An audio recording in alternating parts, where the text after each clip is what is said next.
Hello दोस्तों, आज हम अपने चैनल शीतल स्पीक्स पर फाइनेंशियल एजुकेशन पर आधारित एक बेस्ट बुक समरी पोस्ट करने वाले हैं। शायद आपको नाम भी पता होगा। उस बुक का नाम है रिच डैड पुअर डैड, जिसे रॉबर्ट टी कियोसाकी ने लिखा था। दोस्तों, दुनिया का हर इंसान अमीर बनना चाहता है, लेकिन फिर भी ज्यादातर लोग अमीर नहीं बन पाते। अगर आप जानना चाहते हैं कि ऐसा क्यों होता है, तो आप बिल्कुल सही जगह पर हैं, क्योंकि आज हम बात करने वाले हैं कि पैसों के बारे में अमीर लोग अपने बच्चों को ऐसा क्या सिखाते हैं जो गरीब और मध्यम वर्ग के माता पिता नहीं सिखाते। पैसा किस तरह से कमाया जाए और किस तरह से खर्च किया जाए, ये हम सभी को स्कूल या कॉलेज में कभी भी नहीं पढ़ाया जाता।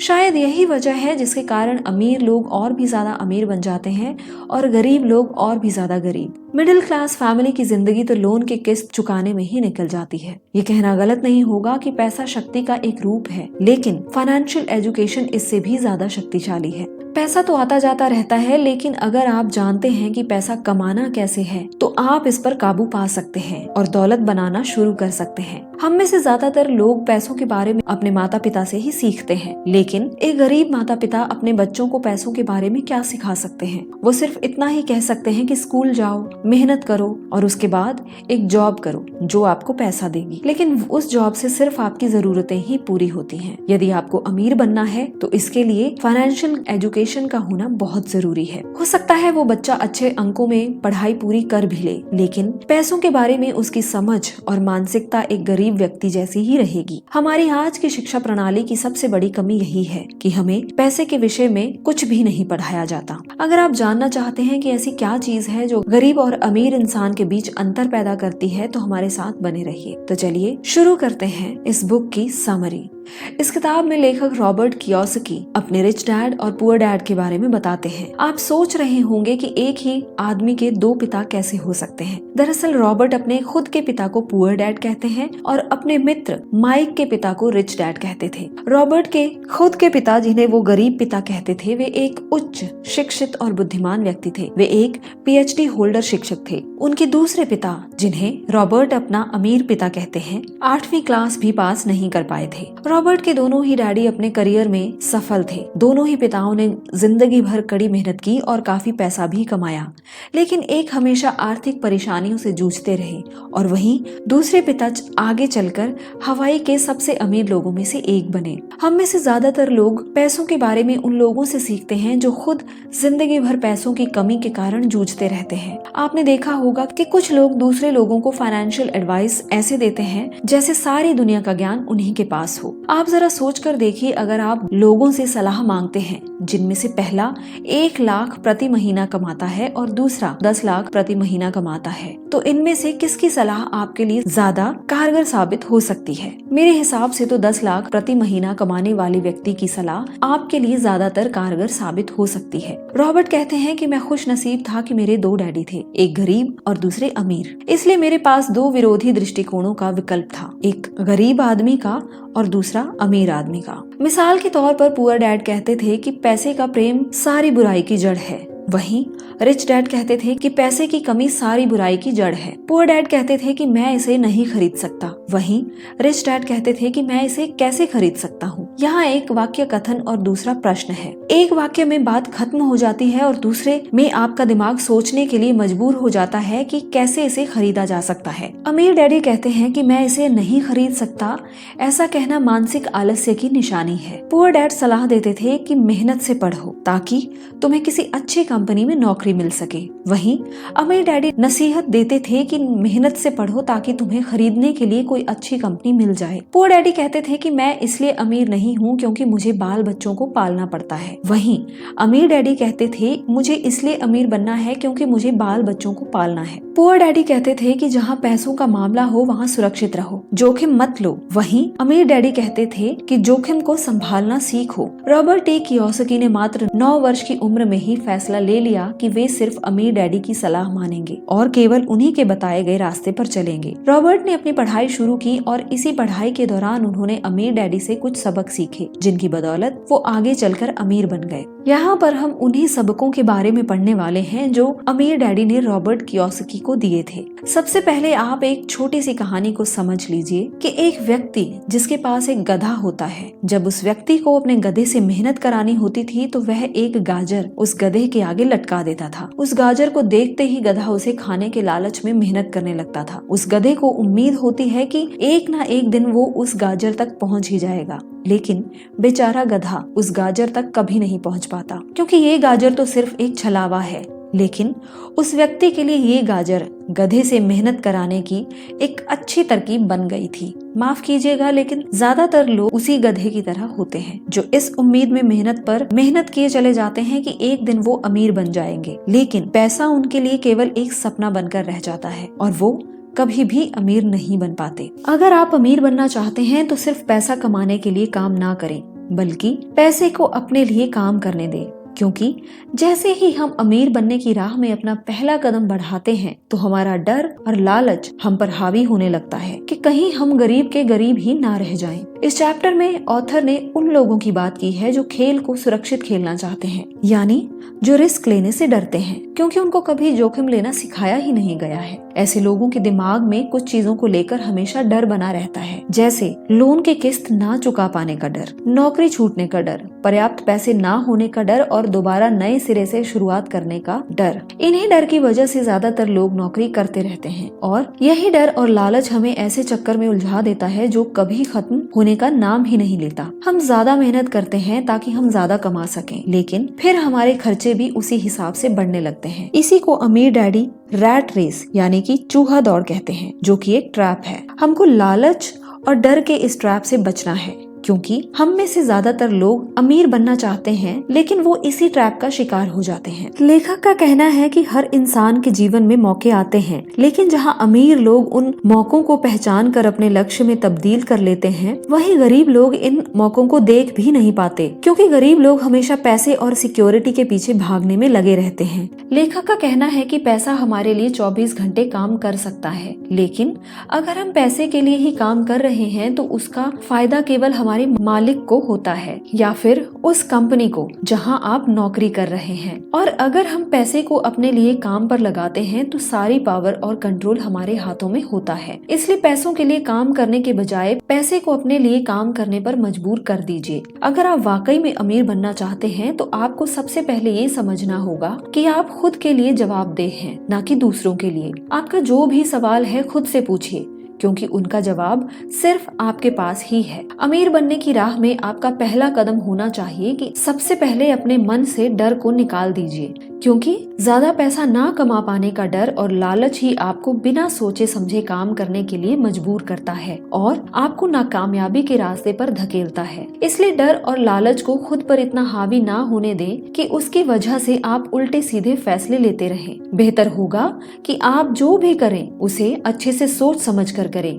अपना कोई भी निर्णय जल्दबाजी में ना करें। आपको प्रतिदिन अपने आप से पूछना चाहिए कि क्या आप उतना कर पा रहे हैं जितना आपको अपनी पोटेंशियल के मुताबिक करना चाहिए। ऐसे लोगों की तरह सोचना बंद कर दीजिए जो सिर्फ और सिर्फ पैसों के लिए ही काम करते हैं। अमीर डैडी अपने सबसे पहले सबक की शुरुआत कुछ इस तरह से करते हैं कि रॉबर्ट और उसके मित्र माइक को अपने एक कन्वीनियंस स्टोर में काम करने पर लगा देते हैं। इस काम के लिए उन्हें कोई पैसा नहीं मिलता, फिर भी वे दोनों काम करते रहते हैं। वो पूरे दिल से इस काम को करते हैं। इसका फायदा ये हुआ कि इस काम के दौरान उनके दिमाग में कई नए आइडियाज आए। अमीर डैडी ने उन दोनों को बताया कि पैसा कमाने के तरीकों पर हमेशा निगाह रखें। अगर आपने एक अवसर को पहचान लिया तो आप जीवन भर अच्छे अवसरों को पहचानने लगोगे। उन दोनों ने अमीर डैडी की इस बात को याद रखा। उन्होंने देखा कि उस स्टोर की clerk Mrs Martin comics book के सामने वाले पेज को 2 हिस्सों में फाड़ देती थी और आधा हिस्सा वो अपने पास रख लेती थी, बाकी आधा हिस्सा वो फेंक दिया करती थी। शाम के समय स्टोर में कॉमिक्स डिस्ट्रीब्यूटर आता था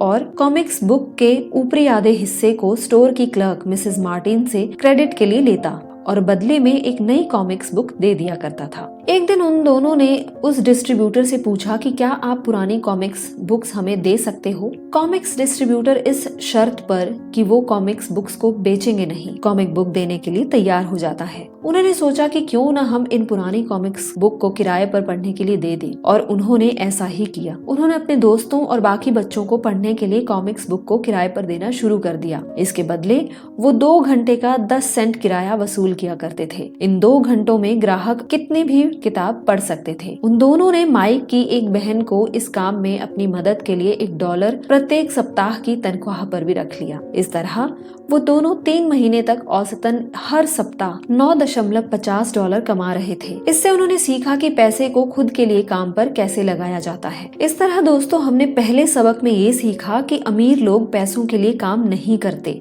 बल्कि वो सीखने के लिए भी काम करते हैं। यहाँ पर दूसरा सबक हमें बताता है कि लोगों को पैसे की शिक्षा देना क्यों जरूरी है। रॉबर्ट बताते हैं कि 1923 में एजवाटर बीच होटल शिकागो में एक मीटिंग हुई थी। इस मीटिंग में दुनिया भर के लीडर और बेहद अमीर बिजनेसमैन लोगों ने हिस्सा लिया था। इनमें से एक बहुत बड़ी स्टील कंपनी के मालिक चार्ल्स शवाब और सैमुअल इंसुल, उस वक्त की लार्जेस्ट यूटिलिटी प्रेसिडेंट के अलावा और भी अन्य बड़े बिजनेसमैन वहां पर मौजूद थे।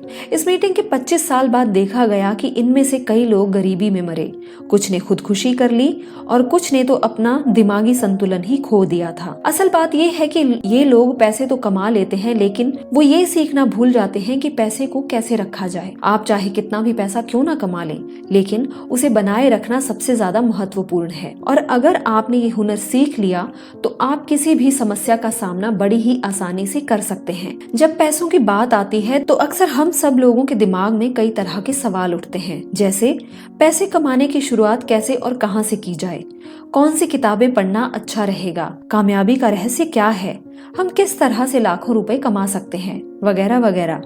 लेकिन अधिकतर लोग सिर्फ पैसे पर ही अपना ध्यान लगाए बैठे रहते हैं और अपनी सबसे बड़ी दौलत पर ध्यान ही नहीं देते, जिसका नाम है फाइनेंशियल एजुकेशन। अगर आप ये सोचेंगे कि पैसा ही आपकी समस्याओं को सुलझा सकता है तो आपके लिए आने वाला समय बहुत ही परेशानी से भरा हो सकता है। ध्यान रहे, बुद्धि से समस्याएं सुलझती हैं और इसी से पैसा भी आता है।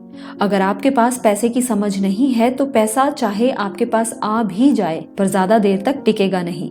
ज्यादातर लोग जिंदगी भर ये नहीं समझ पाते कि असल बात ये नहीं है कि आप कितना पैसा कमाते हैं, बल्कि ये है कि आप कितना पैसा रख पाते हैं। आपने लॉटरी जीतने वाले उन गरीब लोगों की कहानियां तो सुनी ही होंगी जो अचानक अमीर तो बन जाते हैं पर कुछ ही समय बाद वो फिर से गरीब हो जाते हैं। ये लोग लाखों करोड़ों रुपए जीतते हैं फिर भी वहीं आ जाते हैं जहां से उन्होंने शुरू किया था। इसके अलावा आपने ऐसे खिलाड़ियों और फिल्म स्टार्स की कहानियां भी सुनी होंगी जो अपनी जवानी के दिनों में करोड़पति होते हैं लेकिन बुढ़ापे के दिनों में भीख मांगने तक के लिए मजबूर हो जाते हैं। इसका कारण पैसे की समझ का ना होना है। ये महत्वपूर्ण नहीं है कि आपने कितना पैसा कमाया, बल्कि महत्वपूर्ण ये है कि आपने कितना पैसा बचाया और आपने कितनी पीढ़ियों तक उस पैसे को संभाल कर रखा। ये बात अच्छी तरह से समझ लें कि अगर आप अमीर बनना चाहते हैं तो आपके पास पैसे की समझ होनी बहुत जरूरी है। चलिए इसे एक उदाहरण से समझते हैं। अगर हमें कोई घर बनाना है तो हमें 6 फीट की नींव खोदनी होगी। वहीं अगर हमें बहुमंजिला इमारत बनानी है तो सबसे पहले हमें एक गहरा गड्ढा खोदना होगा और एक मजबूत नींव डालनी होगी। ज्यादातर लोग अमीर बनने के चक्कर में 6 फीट की नींव पर ही बहुमंजिला इमारत बनाना चाहते हैं। हमारा स्कूली सिस्टम उस जमाने का है जब खेती किसानी ही अर्थव्यवस्था का आधार थी। आज भी ये बिना नींव के घरों में भरोसा करता है, इसलिए स्कूल कॉलेज से निकलने वाले बच्चों की कोई आर्थिक नींव नहीं होती। देखा जाए तो अकाउंटिंग दुनिया का सबसे बोरिंग विषय है। ये बहुत उलझन भरा विषय है, लेकिन अगर आप लंबे समय तक अमीर बने रहना चाहते हैं तो ये सबसे इम्पोर्टेंट विषय है। सवाल ये है कि आप इस बोरिंग और उलझन भरे विषय को किस तरह आसानी से समझ सकते हैं। लायबिलिटीज और एसेट्स के बीच के फर्क को समझें और सिर्फ एसेट्स ही खरीदें। अमीर बनने का सबसे आसान और सबसे इम्पोर्टेंट नियम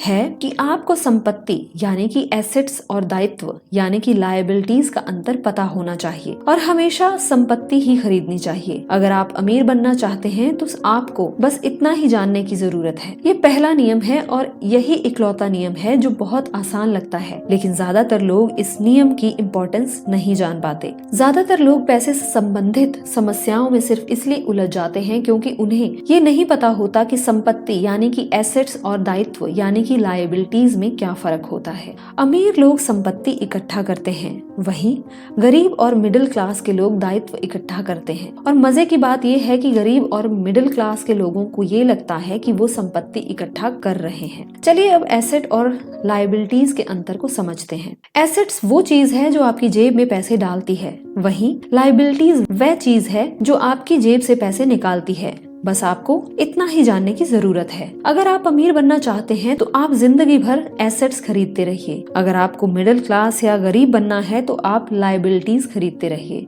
लायबिलिटीज और एसेट्स के बीच के फर्क को ना जानने से ज्यादातर लोग जिंदगी भर पैसे की तंगी से जूझते रहते हैं। 80% परिवारों की पैसे की कहानी यही होती है कि वो पैसे कमाने के लिए कड़ी मेहनत करते रहते हैं, फिर भी वो अमीर नहीं बन पाते। इसका मतलब ये नहीं है कि वो पैसा नहीं कमाते। इसका असली कारण ये है कि वो जिंदगी भर एसेट्स की जगह लायबिलिटीज ही खरीदते रहते हैं। पैसा कमाने के बाद उसका क्या किया जाए, पैसे को अपने पास कितने लंबे समय तक रोका जाए, पैसे से कड़ी मेहनत कैसे करवाई जाए।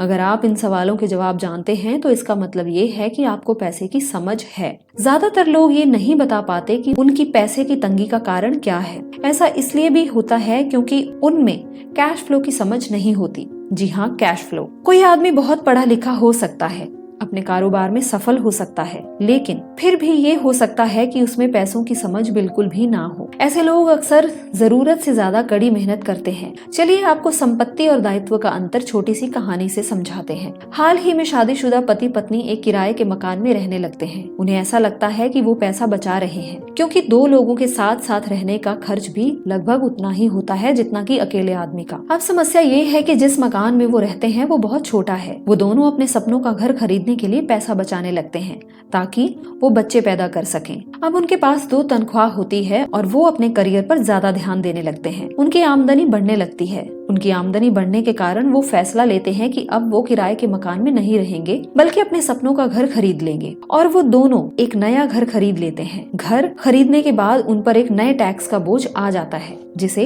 प्रॉपर्टी टैक्स कहते हैं। फिर वो दोनों एक नई कार खरीदते हैं, नया फर्नीचर, नया सामान, ताकि उनका घर आलीशान लगे। वो दोनों ये सब चीजें संपत्ति समझकर खरीद रहे होते हैं, लेकिन असल में ये संपत्ति नहीं दायित्व है, क्योंकि इन सब चीजों से उनकी जेब में पैसा नहीं आ रहा है बल्कि जा रहा है। अचानक वो अपने सपने से जागते हैं और देखते हैं कि उनके दायित्व का कॉलम बढ़ गया है और वो कर्ज में है और उन्हें लोन व क्रेडिट कार्ड लोन की किस्त भी चुकानी है। अब वो दोनों भी चूहा दौड़ में फंस गए हैं। एक बच्चा पैदा हो जाता है, तभी उनके पास किसी एक बैंक का एक क्रेडिट कार्ड आ जाता है। वो उसका इस्तेमाल करते हैं। वो खत्म हो जाता है, तभी एक लोन कंपनी का आदमी आकर उन्हें बताता है कि समझदारी इसी में होगी कि वो अपनी ऊंची ब्याज दर के लिए इस कंज्यूमर लोन को उनके क्रेडिट कार्ड से चुका दें और इससे घर पर लगने वाले ब्याज से भी उन्हें टैक्स में छूट मिलेगी। दोस्तों, वो ऐसा ही करते हैं और ज्यादा ब्याज दर वाले क्रेडिट कार्ड का भुगतान कर देते हैं। इसके बाद वो राहत भरी सांस लेते हैं कि उन्होंने क्रेडिट कार्ड का हिसाब साफ कर दिया। अब उन्होंने अपने कंज्यूमर लोन को होम लोन में बदल लिया है। उनको अपनी पैसिव इनकम देनी है क्योंकि उन्हें अपनी होम लोन की किस्त 30 सालों में चुकानी है। इस समस्या से निपटने का यही स्मार्ट तरीका उन्हें लगता है। अब वो अगले 30 सालों तक किस्त चुकाएंगे और पैसों की तंगी का सामना करते रहेंगे। पैसे का डर हमेशा उन पर हावी रहेगा, कहीं नौकरी न छूट जाए, वरना किस्त कैसे चुकाएंगे। हम इतना भी नहीं जानते कि समस्या पैसा कमाने की नहीं बल्कि पैसे को सही तरह से खर्च करने की है, और ये ही पैसे की तंगी का कारण है। दोस्तों, अगर आपको लगता है कि आपने अपने आप को किसी गड्ढे में फंसा दिया है तो गड्ढा खोदना बंद कीजिए। गरीब और मिडिल क्लास के लोग अक्सर धन की ताकत से नियंत्रित होते हैं। वो सुबह सुबह उठकर कड़ी मेहनत करना यानी नौकरी करने चले जाते हैं और खुद से ये तक नहीं पूछते कि क्या ये करना समझदारी है। पैसे की समझ ना होने के कारण ज्यादातर लोग पैसे की डरावनी ताकत को ये इजाजत दे देते हैं कि वो इन पर काबू कर ले। पैसे की ताकत उनके विरोध में इस्तेमाल होती है। क्या हम खुद से ये सवाल पूछ सकते हैं कि क्या इसमें समझदारी है? हम लोग अंदरूनी समझदारी पर भरोसा करने के बजाय भीड़ भाड़ के साथ चलने लगते हैं। अक्सर नासमझी के कारण हम वही सब दोहराते हैं जो हमें सिखाया गया है। भीड़ के साथ चलने और पड़ोसियों के ऐशो आराम की नकल करने के कारण पैसों की बहुत सी समस्याएं पैदा हो जाती हैं। अमीर बनने का सबसे महत्वपूर्ण नियम ये है कि एसेट्स और लायबिलिटीज के अंतर को पहचाना जाए और हमेशा पैसे देने वाले एसेट्स खरीदने की कोशिश की जाए। इसी के साथ अपने लायबिलिटीज और खर्च को भी कम करने की कोशिश करते रहें। अगला सबक है कि अपने काम से काम रखो। इस चैप्टर में ऑथर कहते हैं कि अमीर लोग अपने एसेट्स पर ध्यान देते हैं, जबकि गरीब या मिडिल क्लास लोग अपने इनकम स्टेटमेंट पर ज्यादा ध्यान देते हैं। टेक्सास यूनिवर्सिटी में मैकडॉनल्ड के संस्थापक रे क्रॉक ने MBA की एक क्लास में अपनी स्पीच दी। ये बात 1947 की है। उनकी ये स्पीच बहुत ही शानदार और लोगों को प्रेरित करने वाली थी। इस स्पीच के बाद क्लास के छात्रों ने उनके साथ कुछ समय बिताने की गुजारिश की, तो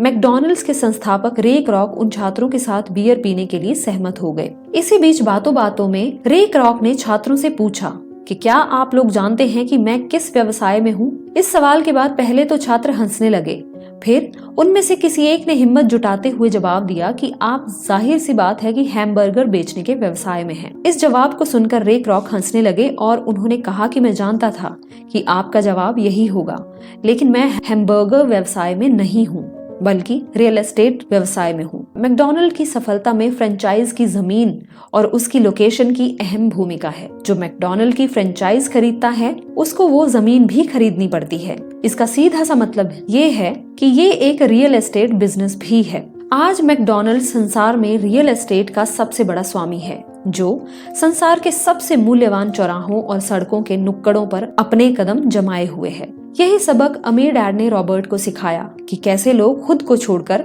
बाकी सबके लिए काम करते हैं। अमीर डैड इस रहस्य को जानते थे, इसलिए वो हमेशा कहते थे कि अपना पूरा ध्यान खुद के काम पर केंद्रित करो, अपना पूरा जीवन दूसरों की खातिर काम करने में बर्बाद मत करो। हम में से ज्यादातर लोग टैक्स चुकाकर सरकार के लिए काम करते हैं। हम उस कंपनी के लिए काम करते हैं जहां हम नौकरी करते हैं। ज्यादातर लोगों की जिंदगी में पैसों की तंगी इसलिए आती है क्योंकि वो सारी जिंदगी दूसरों के लिए काम करते रहते हैं और अपने लिए कुछ भी नहीं बचा पाते। हमारी आज की शिक्षा प्रणाली ऐसी है जो युवाओं को अच्छी नौकरी दिलाने के लिए तैयारी करवाती है। आप सब जानते हैं, आप जो पढ़ेंगे वही आप बनेंगे। यानी अगर आप कुकिंग का अध्ययन करते हैं तो आप शेफ बन जाते हैं, अगर आप विधि का अध्ययन करते हैं तो आप वकील बन जाते हैं, और अगर आप मैथमेटिक्स पढ़ते हैं तो आप इंजीनियर भी बन जाते हैं। अब समस्या ये है कि इससे भी छात्रों का कोई भला नहीं हो पाता, क्योंकि वो नौकरी और बिजनेस के बीच के अंतर को नहीं समझ पाते और अपना पूरा जीवन दूसरों के काम की परवाह करने और उसे अमीर बनाने में लगा देते हैं। एक व्यवसाय और आपके खुद के काम में एक बड़ा फर्क होता है। रॉबर्ट कहते हैं कि जब मैं एक बैंक में काम करने वाले व्यक्ति से पूछता हूँ कि आपका खुद का काम क्या है, तो उसका जवाब होता है कि मैं एक बैंकर हूँ। फिर मैं उस व्यक्ति से ये पूछता हूँ कि आप उस बैंक के मालिक हो, तो उसका जवाब होता है नहीं, मैं तो वहाँ नौकरी करता हूँ। दरअसल उस व्यक्ति ने अपने पेशे और खुद के काम को एक ही मान लिया है, लेकिन यहाँ उसका पेशा तो बैंकर है, लेकिन उसका खुद का काम कुछ भी नहीं है। ऑथर कहते हैं कि लोगों को अपने खुद के काम पर ध्यान देना चाहिए और अपनी नौकरी करते हुए असली संपत्तियां खरीदते रहना चाहिए। हमें ऐसे दायित्व या निजी सामान खरीदने से बचते रहना चाहिए जिनका मूल्य उन्हें घर लाने के बाद कम हो जाए, क्योंकि यदि आप कोई नई कार शोरूम से खरीदकर अपने घर लाते हैं तो उसकी कीमत उसी समय 25% कम हो जाती है। इसका मतलब ये है कि एक कार एक असली संपत्ति नहीं है। इसी तरह और भी अन्य चीजें हैं जिनकी कीमत लगातार घटती रहती है। क्या आप जानते हैं बिजनेस करना क्या होता है? तो चलिए समझते हैं। एक ऐसा कारोबार जहां आपके मौजूद रहने की जरूरत ना हो, जिसका प्रबंधन दूसरे लोग आपके लिए करें, उसे ही बिजनेस करना कहते हैं। अगर आपको भी वहां मौजूद रहकर काम करना पड़े तो वह बिजनेस नहीं बल्कि नौकरी है। रॉबर्ट कभी नौकरी छोड़ने की सलाह नहीं देते, बल्कि वो हमेशा एसेट्स वाले कॉलम को बड़ा और मजबूत करने पर जोर देते हैं। इसलिए अपने काम से काम रखो और हमेशा ऐसे दायित्वों या व्यक्तिगत चीजों को खरीदने से बचो जिनकी कीमत घर लाने के बाद कम हो जाती है। आपको किस तरह के एसेट्स खरीदने चाहिए? रॉबर्ट कियोसाकी हमेशा असली संपत्तियां खरीदने की सलाह देते हैं। ऐसी संपत्तियां जो आपको हमेशा फायदा पहुंचाती हैं, जैसे एक बिजनेस जिसमें आपको मौजूद रहने की जरूरत ना हो, आप केवल मालिक हों और उसे दूसरे लोग चलाते हों। दूसरा, स्टॉक्स में निवेश। आप स्टॉक्स में निवेश कर सकते हैं, बॉन्ड्स खरीद सकते हैं, आमदनी देने वाला रियल एस्टेट खरीद सकते हैं, बौद्धिक संपदा से मिलने वाली रॉयल्टी जैसे म्यूजिक, स्क्रिप्ट्स, पेटेंट्स, बुक आदि। इसके अलावा हर वो चीज जो कीमती है, जो आमदनी देती है और जिसका मूल्य समय के साथ बढ़ जाता है। ऐसा नहीं है कि आप अपनी विलासिता की वस्तुएं ना खरीदें, लेकिन रॉबर्ट बताते हैं कि अमीर लोग विलासिता की वस्तुएं सबसे अंत में खरीदते हैं, जबकि गरीब और मध्यम वर्गीय लोगों में विलासिता की वस्तुएं सबसे पहले खरीदने की प्रवृत्ति होती है। इतना समझ लेने के बाद अब आप अमीरों का सबसे बड़ा रहस्य सीखने के लिए तैयार हैं, यानी वो रहस्य जो अमीरों को बाकी लोगों से काफी आगे पहुंचा देता है। वो है टैक्स का इतिहास और कॉरपोरेशंस की शक्ति। शुरुआत में टैक्स केवल अमीर लोगों पर ही लगाया जाता था। शुरुआत में टैक्स का मतलब था कि जो व्यक्ति ज्यादा पैसे कमाएगा वो अपनी कमाई का कुछ हिस्सा जुर्माने के तौर पर सरकार को देगा। बाद में टैक्स उन लोगों से भी वसूल किया जाने लगा जिन्होंने इसकी पैरवी की थी, यानी गरीब और मध्य वर्ग। सबको लगता है कि अमीर लोग ज्यादा टैक्स देते हैं, पर वास्तव में ऐसा बिल्कुल नहीं है। आज के समय में मध्यम वर्गीय लोग ज्यादा टैक्स देते हैं, वहीं अमीर लोग सबसे कम टैक्स देते हैं, क्योंकि अमीर लोग टैक्स और उससे जुड़े हुए सभी कानूनों को समझ लेते हैं। अमीर लोग या तो खुद सीखते हैं या फिर ऐसे लोगों को जॉब पर रखते हैं जो इस फील्ड के अच्छे जानकार होते हैं। कॉरपोरेशन सिर्फ एक कानूनी दस्तावेज होता है जिससे एक कानूनी संस्था बनती है। यह दरअसल कोई चीज नहीं होती, ये कोई फैक्ट्री या लोगों का समूह नहीं होता, लेकिन कॉरपोरेशंस की इनकम टैक्स दर व्यक्तिगत इनकम टैक्स दर से कम होती है। इसके अलावा कॉरपोरेशंस को टैक्स चुकाने से पहले कुछ खर्च करने की छूट होती है, इसलिए अमीर लोग अपना पैसा कॉरपोरेशंस में निवेश करते हैं और उसका फायदा उठाकर अपना टैक्स कम कर लेते हैं। अब हम देखेंगे कि आखिर अमीर और मिडिल क्लास लोग टैक्स कैसे भरते हैं। अमीर लोग जिनकी बड़ी बड़ी कंपनियां होती हैं वो पहले मुनाफा कमाते हैं, फिर खर्च करते हैं और फिर जो पैसा बचता है केवल उस पर टैक्स देते हैं। मिडिल क्लास लोग पहले पैसा कमाते हैं, फिर टैक्स भरते हैं और फिर जो बचता है उसे खर्च करते हैं। लेकिन कहते हैं कि अगर आप अमीर बनना चाहते हैं तो आपको भी अपने देश की टैक्स प्रणाली को समझना होगा और टैक्स बचाने के नए नए तरीके सोचने होंगे। इसके बाद 5वां सबक आता है कि अमीर लोग पैसे का आविष्कार करते हैं। ऑथर यहाँ पर अलेक्जेंडर ग्राहम बेल की कहानी से शुरुआत करते हैं। अलेक्जेंडर ग्राहम बेल ने टेलीफोन का आविष्कार किया और बाद में उसे पेटेंट भी करा दिया। उनके इस नए आविष्कार की मांग बहुत ज्यादा होने की वजह से वे बहुत परेशान थे, क्योंकि ग्राहम बेल को इतने बड़े बिजनेस को संभालने में काफी दिक्कत आ रही थी। इसलिए ग्राहम बेल उस जमाने की नामी कंपनी वेस्टर्न यूनियन के पास गए और उन्होंने पूछा कि क्या वे उनके पेटेंट तथा छोटी सी कंपनी को खरीदेंगे। इस पूरे सौदे के बदले में ग्राहम बेल $1 लाख चाहते थे, लेकिन वेस्टर्न यूनियन के प्रेसिडेंट ने उनकी हंसी उड़ाते हुए इस प्रस्ताव को ये कहकर ठुकरा दिया कि आप बहुत ज्यादा कीमत मांग रहे हैं। बाकी इतिहास गवाह है कि इसके बाद एक $multi-billion कंपनी AT&T का जन्म हुआ। रॉबर्ट 1984 से प्रोफेशनल तौर पर सिखाने के पेशे में है। रॉबर्ट ने हजारों लोगों को पढ़ाने के बाद सभी लोगों में एक चीज कॉमन देखी, वो है क्षमता। हर इंसान में कुछ ना कुछ पोटेंशियल होती है जो उसे महान बनाती है, लेकिन एक चीज हम सभी को किसी न किसी हद तक पीछे रोक कर रखती है और वो है खुद पर डाउट करना या खुद पर शंका करना। आप में से ज्यादातर लोग जानते होंगे कि एक बार स्कूल कॉलेज से निकलने के बाद डिग्रियां या अच्छे ग्रेड्स ज्यादा इम्पोर्टेंट नहीं रह जाते। असल जिंदगी में ग्रेड काफी नहीं होते, क्योंकि संसार में चतुर नहीं साहसी लोग आगे बढ़ते हैं। रॉबर्ट कहते हैं कि वित्तीय प्रतिभा के लिए तकनीकी ज्ञान और साहस दोनों की जरूरत होती है। ज्यादातर लोग पैसों के मामले में कोई जोखिम नहीं लेना चाहते, लेकिन अगर आपको अमीर बनना है तो आपको रिस्क लेना ही पड़ेगा। अब आपको ही फैसला करना है कि आप क्या बनना चाहते हैं। अगर आप अपना फाइनेंशियल IQ बढ़ाते हैं तो आप जिंदगी में बहुत कुछ हासिल कर सकते हैं, और अगर आप ऐसा नहीं करते तो आगे आने वाला समय आपके लिए और भी ज्यादा डरावना होगा। रॉबर्ट कहते हैं कि आज के समय में भी मैंने बहुत सारे लोगों को संघर्ष व कड़ी मेहनत करते हुए देखा, क्योंकि वो आज भी पुराने विचारों से जकड़े हुए हैं। वो अपनी नौकरी छूटने, अपना मकान गंवाने के लिए टेक्निक, अर्थव्यवस्था या बॉस को दोष देते रहते हैं। उन्हें ये नहीं पता कि इन समस्याओं का कारण वे खुद हैं। रॉबर्ट ने एक गेम बनाया जिसे वो कैश फ्लो कहते हैं। ये गेम लोगों को सिखाता है कि पैसा कैसे काम करता है, निवेश कैसे करना चाहिए, अमीर बनने का सही रास्ता क्या है। रॉबर्ट ने ये सारी बातें इस गेम के माध्यम से समझाने की कोशिश की है। एक दिन एक महिला रॉबर्ट के पास आई। इस महिला ने सीखने का एक मूल्यवान अवसर खो दिया था। शुरुआती दौर में गेम खेलने के दौरान उसे एक बोट कार्ड मिला, जिसका मतलब ये था कि उसने एक नाव जीती है। वो महिला बहुत खुश हुई, लेकिन उसे पता चला कि इस नाव को लेने के लिए उसे एक बड़ी रकम टैक्स के रूप में भरनी होगी, तो वह बहुत उदास हो गई। वो बोट उस महिला के लिए एसेट नहीं बल्कि लायबिलिटी बन गई थी। उस महिला को लगने लगा कि ऐसे तो ये बोट उसकी जान ही ले लेगी। उसे ये खेल समझ नहीं आया और उसने रिफंड की मांग की।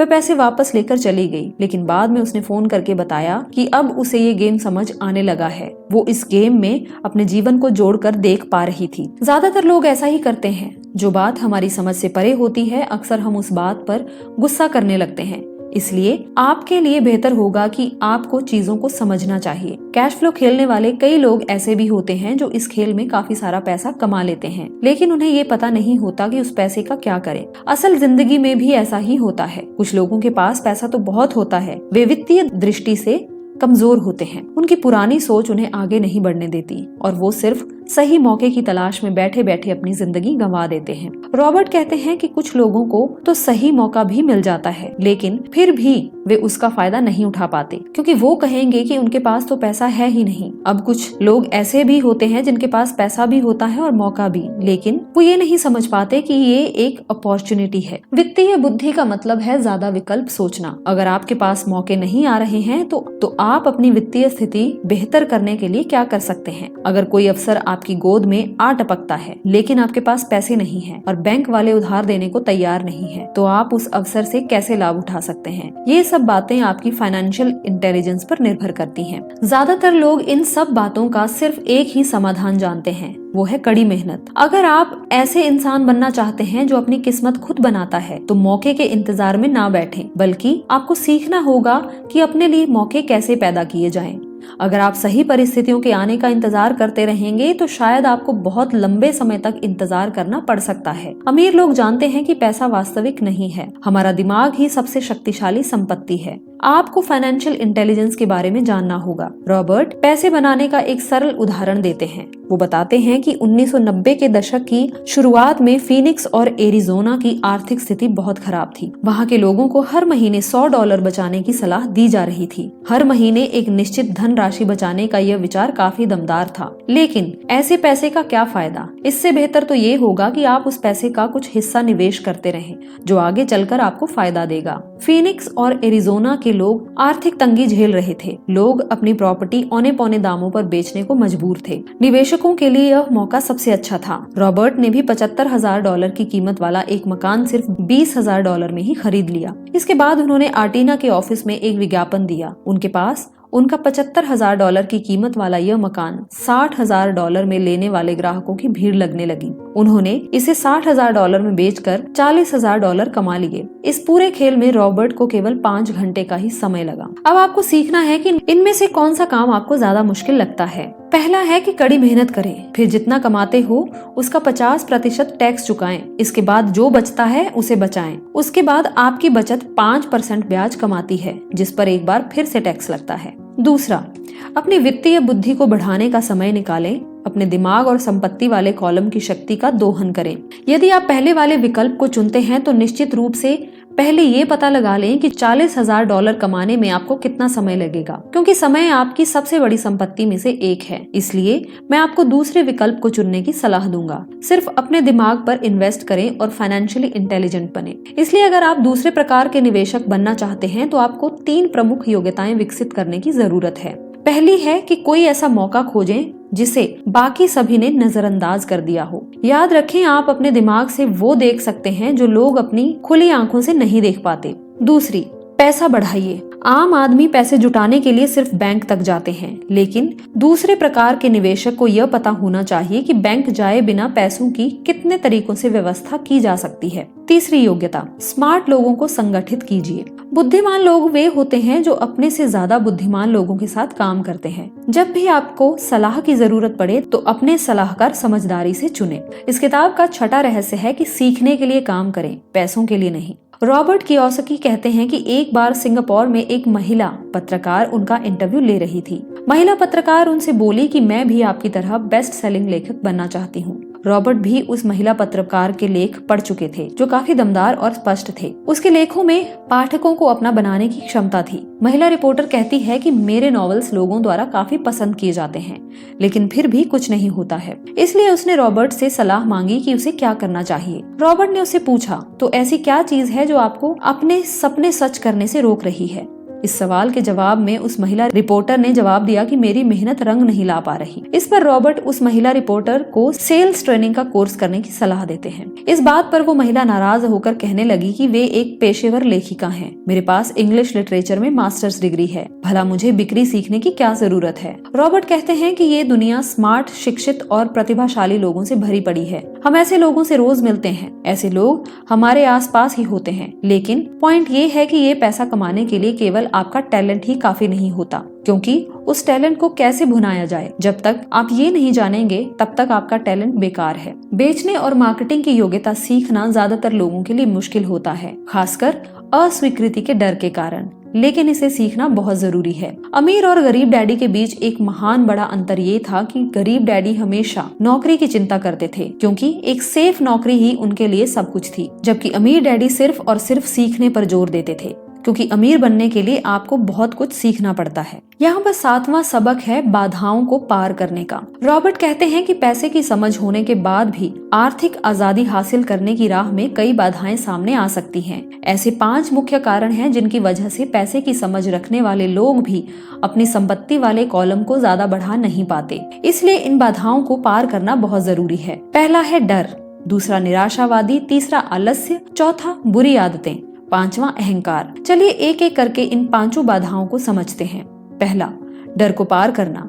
रॉबर्ट कहते हैं कि मुझे आज तक इस दुनिया में ऐसा कोई इंसान नहीं मिला जिसे पैसे का नुकसान अच्छा लगता हो, और ना ही मुझे ऐसा कोई अमीर इंसान मिला जिसने पैसे का नुकसान ना उठाया हो। लेकिन वो कहते हैं कि मैं ऐसे बहुत से गरीब लोगों से मिला हूँ जिन्होंने 1 रुपया भी निवेश में नहीं खोया है, मतलब 1 रुपया भी निवेश नहीं किया है। पैसे गंवाने का डर हर इंसान को होता है, लेकिन असली समस्या ये नहीं है। समस्या तो ये है कि आप इस डर का मुकाबला कैसे करते हैं और पैसे गंवाने के बाद की स्थिति से कैसे निपटते हैं। आप असफलता को कैसे लेते हैं। असफलता विजेताओं को प्रेरित करती है और असफलता पराजितों के हौसले पस्त कर देती है। किसी अमीर और गरीब आदमी के बीच में यही अंतर मूलभूत रहता है कि वे उस डर से कैसे मुकाबला करते हैं। ज्यादातर लोग इसलिए अमीर नहीं बन पाते क्योंकि उनको अमीर बनने की खुशी से ज्यादा पैसा गवा देने का डर होता है। अगर आपकी उम्र 25 साल से ज्यादा है और जोखिम उठाने में आपको डर लगता है, तो आपको अपने आप को बदलने की जरूरत है। आप बेशक सुरक्षात्मक तरीके से ही खेलें, लेकिन आपको जल्दी ही शुरुआत कर देनी चाहिए। दूसरा है निराशावाद को पार करना। आसमान गिर रहा है, आसमान गिर रहा है। हम में से ज्यादातर लोग उस छोटे मुर्गे की कहानी जानते हैं जो विनाश की चेतावनी देता हुआ दौड़ रहा था। हम सभी के मन में शंकाएं होती हैं। हमारी शंकाएं हमें निष्क्रिय बना देती हैं कि आगे क्या होने वाला है। हम क्या होगा अगर वाला खेल खेलने लग जाते हैं। क्या होगा अगर इस निवेश में मेरे पैसे डूब गए? क्या होगा अगर सब चीजें मेरी योजना के हिसाब से ना हो?